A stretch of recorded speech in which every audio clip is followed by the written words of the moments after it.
to the WD Magiccast for the week of December 17th, 2023. This is episode 245. WD Magiccast, the show about the mouse, the Marvels, the galaxy, and beyond. I'm your host, Matthew Graken. In this week's show, I'm flying solo and talking to you about my thoughts of some of the changes that have come and are coming to EPCOT. This should be an interesting one, folks, as long as I can talk through it. Don't forget to join us on social media. Let us know your thoughts. We can be found Facebook, Twitter, Threads, Instagram, TikTok, X, whatever you want to call it nowadays, at WD Magiccast. And make sure to check out our shop on TeePublic. Links to it are in the show notes, where you can get yourself some really cool, nice things, because they have more than just t-shirts. They have t-shirts, hoodies, they have coffee mugs, they have a whole bunch of fun things that you can get to help support this podcast and get yourself something nice in return, and something nice for the upcoming year. And on that bombshell, on with the show.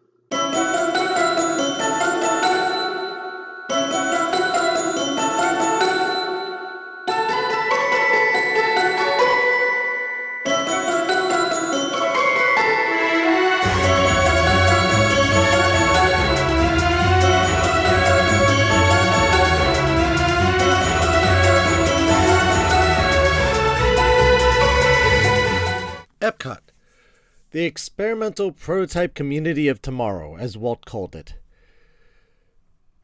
It is like any other Disney park, forever changing, forever growing, forever evolving. It is not a museum. Therefore, it changes. It's a living creature in so many ways. It evolves, it changes, it grows when it needs to, and grows when it wants to. It becomes things that sometimes we aren't accustomed to, or we're not expecting.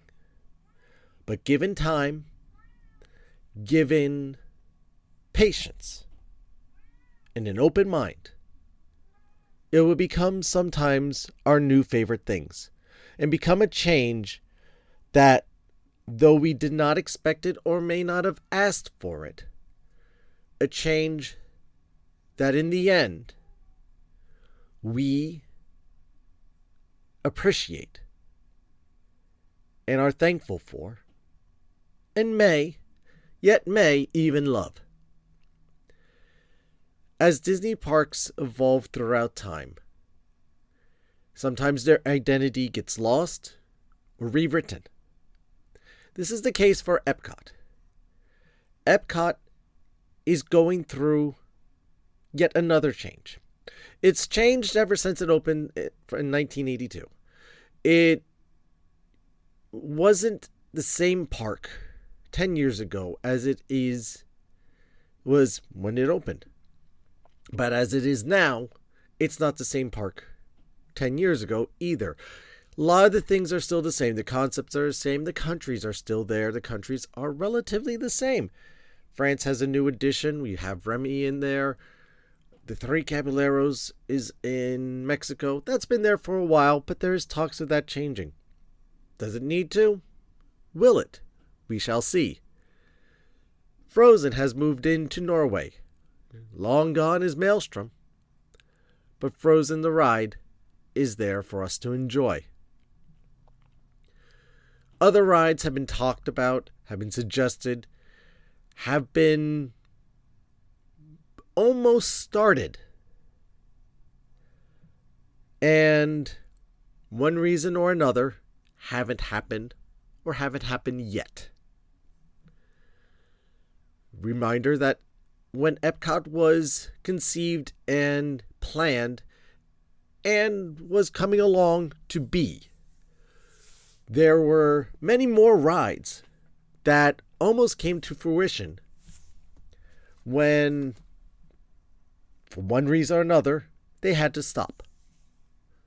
As ever we talked to Tad Stone, back in episode 101. He talked about the space ride that him and Marty Sklar were working on, and the ideas behind it that just couldn't happen because of the impossibilities of that time. Yet, we do have mission space. And more recently, we had discussion about this giant structure, 2+ story structure, that they were going to build in Future World overlooking the lagoon.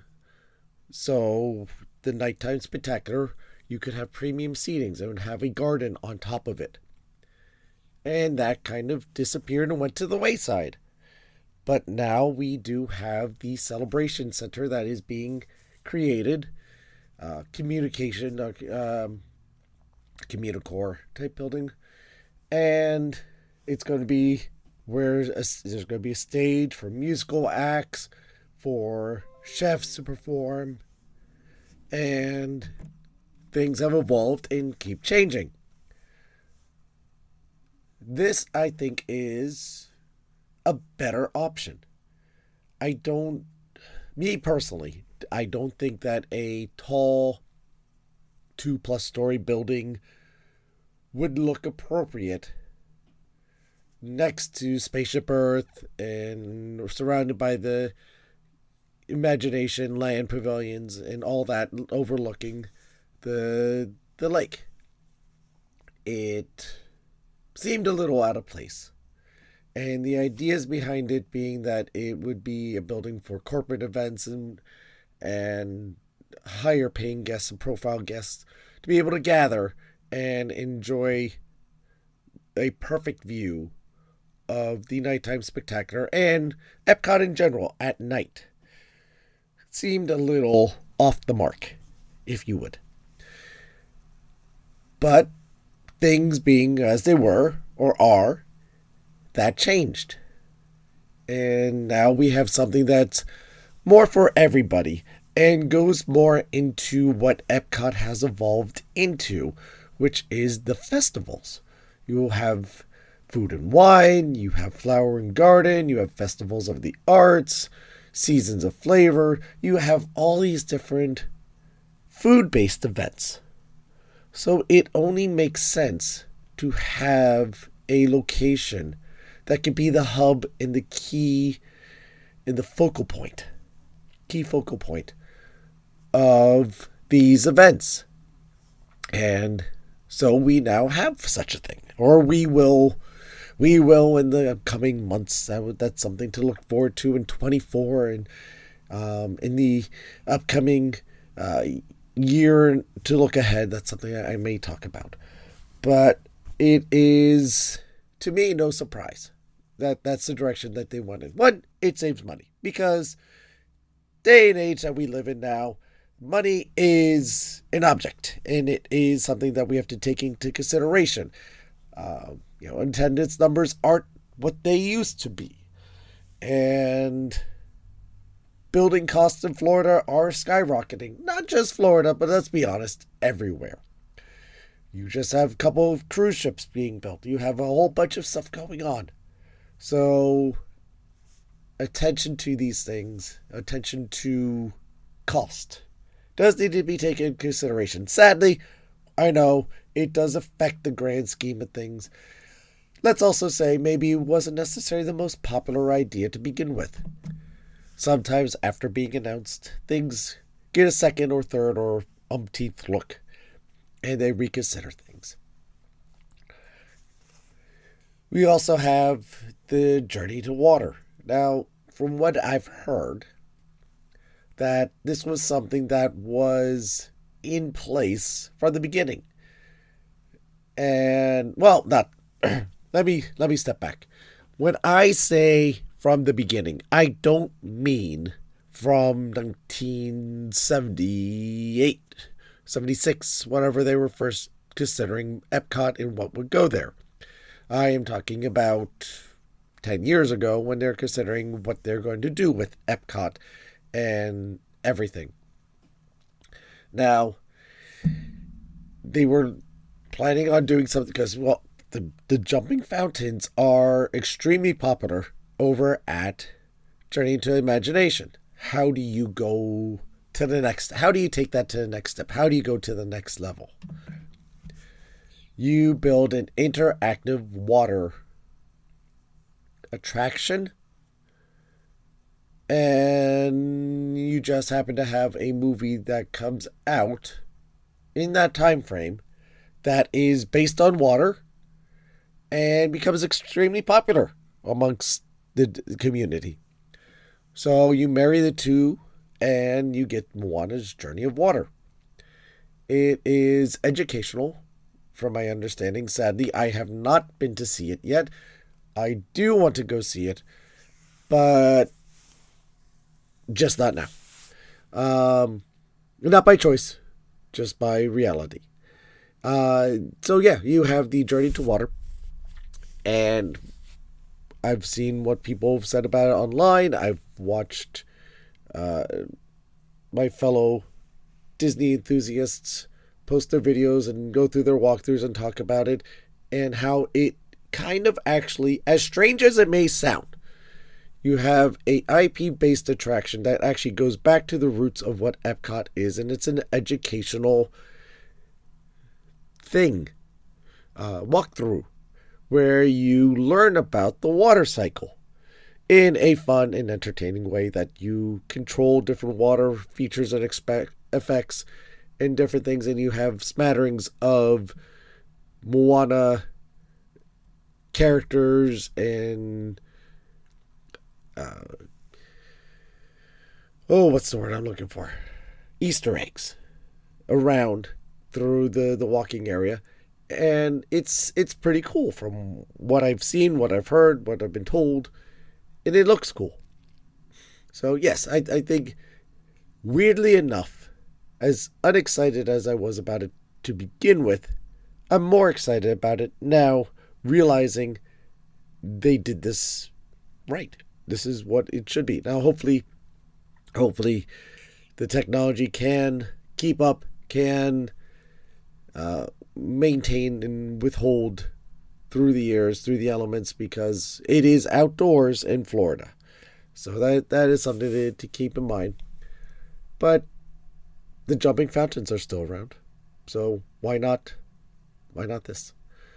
The other thing that just opened up is, you got the whole central area, the gardens and whatnot. Long gone, unfortunately, is the central fountain. I do miss it. I will miss it, because it was a nice feature. It was a very kinetic piece of artwork in the middle of the area there. But I do understand why it's not there. But I'll get over it. It's a fountain. They got others. But they added something that I personally feel every park could use something like this. And it is Dreamer's Point. Now, I'm not saying Dreamer's Point should be in every park. But what Dreamer's Point is an area, it's a sitting area. It's a bench. Magic Kingdom has a very similar bench. This was on a much grander scale. And sitting is a statue. The statue's back is to Spaceship Earth. It's looking over the rest of the park. It is a statue of Walt. And if you've been listening to this podcast, you know my feelings towards Walt Disney. And I think there should be a statue of Walt in every park, because, let's face it, wasn't for Walt, we wouldn't have any of this. He's looking over the park. He's kind of hunched forward with his hands clasped and just looking with a smile on his face. I think that is a keynote. Something that maybe EPCOT was missing. Now, does it give the park more identity? Does it tell the story of the park? Does it give you anything? I mean, there was an hour wait line wherever they unveiled the statue and people could see it for the first time. But I don't expect there to be an hour plus long wait every day for such statue. The the point of it is because it's Walt. And Walt's vision is what drives the parks. I feel that this does help marry everything that they're trying to do, and especially the re-envisioning. Like I said, there is such a thing in the Magic Kingdom. And I'm not talking about the partner statue. Yes, there's the partner statue. But at the other end of the park, when you walk in, there is a bench. And on that bench is a statue of Roy, sitting there quietly. And all the craziness and all the hubbub and all the race to get to your next attraction at the Magic Kingdom, it could very easily be overlooked. But when you walk in, take a moment, find this statue, sit down next to it, and look at the person you're sitting next to. And then look down Main Street at the rest of the Magic Kingdom. And you may have a thought in your head that passes by. And that thought may be, thank you. Thank you for carrying on your little brother's vision. Even though you were retired, even though it was so much. And your brother, well, to be honest, did put Roy through a lot. And Roy gave it back to him at times. But Walt did put him through a lot. But I digress. This statue of Walt in EPCOT, to me, is a subtle hint to talk about. And there's quotes, and I think that's even better. I don't have the quotes in front of me. I apologize. But it is a subtle hint at what is the dream. Sit there next to Walt. Look over EPCOT. And let your thoughts wander of the possibilities of creativity, nature, the arts, culinary, visual arts, musical arts, all that stuff. And just ahead of you, beyond the creative end, beyond the nature of space, the land, and the imagination, is the world.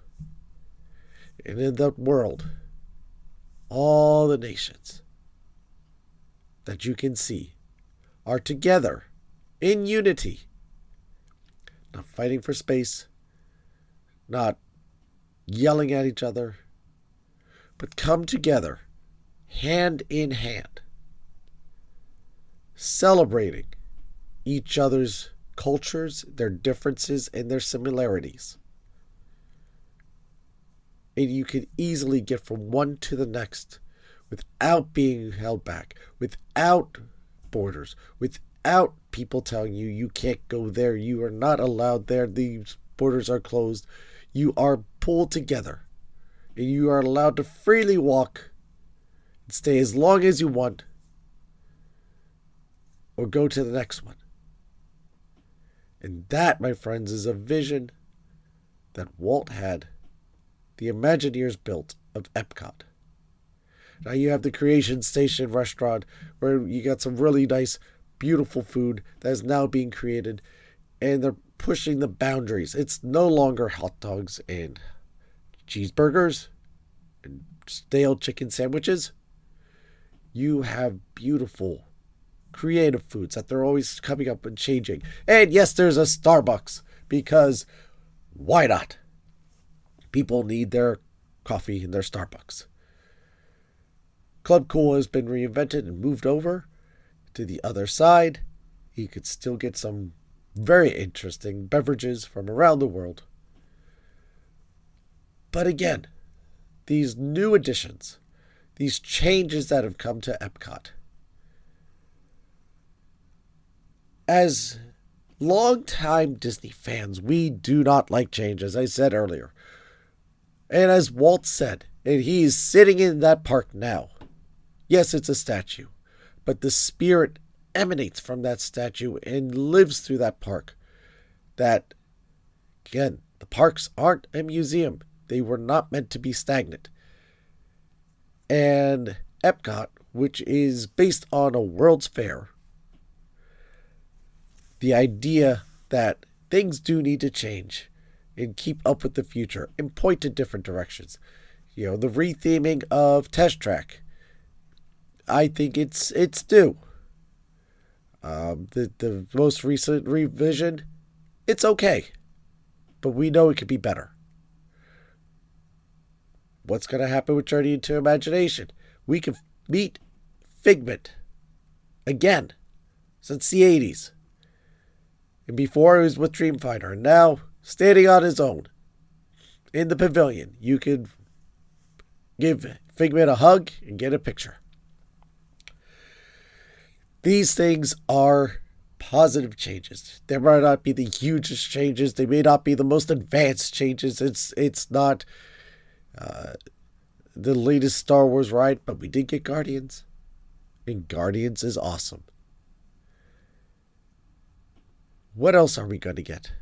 What more is around the corner?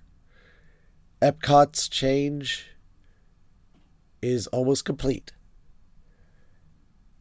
We have a new nighttime spectacular, which is more harkened back to Illuminations, where it's more fireworks and pyrotechnics and really cool stuff that you can see from around the lagoon.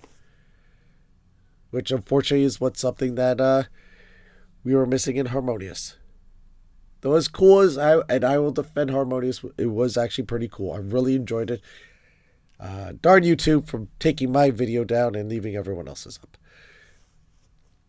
But we have a lot of good change that has come to EPCOT. We lost buildings that were 40-something years old. Boo-hoo. We get some more education and more beautiful pieces that have been added to EPCOT.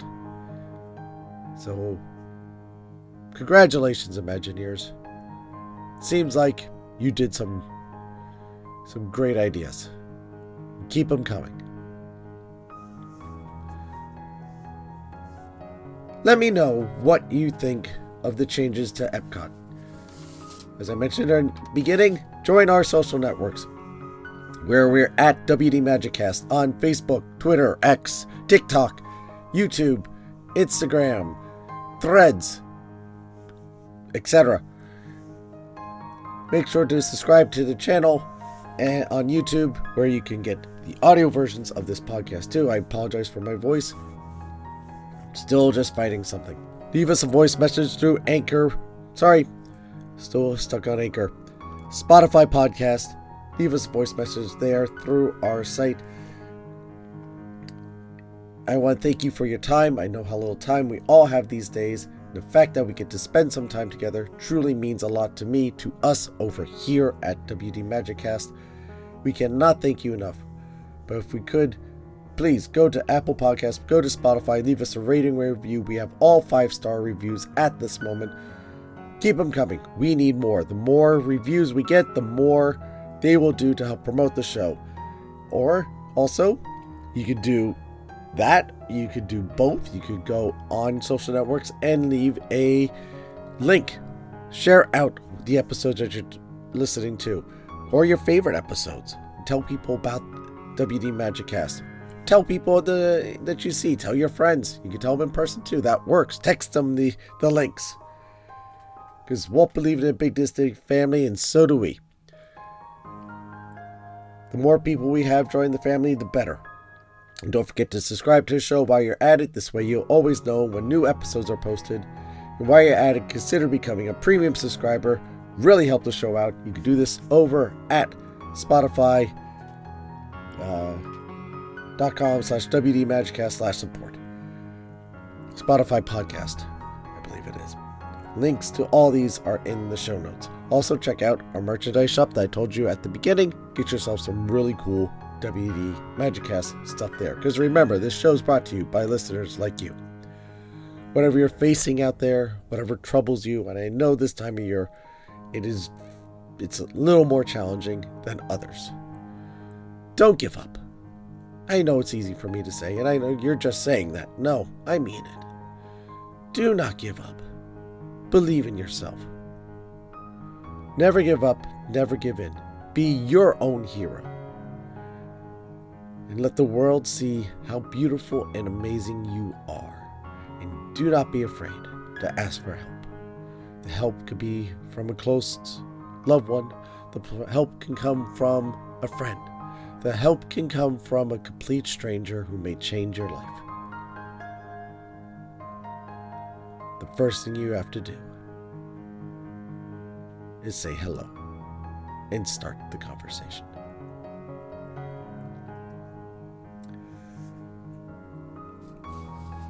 Before I end with the quote, I do want to take a moment. The podcast community, Disney podcast community, and the greater podcasting community on whole lost a voice. Take that back. You lost a friend. I had the honor of being on Marvelous Disney a little time ago and got to work with Jim Hill, who's been on this show, and the amazing Aaron Adams. And I know Jim calls him that all the time. I getting to work with Aaron that one time has left a memory with me that I cherish. I will not forget. Because as genuine as he seemed on the show, he was that personal and genuine in real life. I only knew him briefly and a few exchanges online. But he is a special person and he will be missed. I want to take just a quick moment and read a line from his obituary. In memory of Aaron, let us appreciate the importance of laughter, authenticity, and a creative spirit. May we honor his legacy by striving for excellence in our own pursuits and by finding joy in the simplest of moments. Though no longer with us, his voice will forever ripple through the audio waves of our memories, reminding us to embrace life with humor and passion. Rest in peace, Aaron. You'll be dearly missed, and it was an honor to know you. I will finish this episode with a quote from Walt Disney. Cartoon animation offers a medium of storytelling and visual entertainment, which can bring pleasure and information to people of all ages, everywhere in the world. That's from Walt Disney. Thank you again for listening, everyone, and I'll see you next time.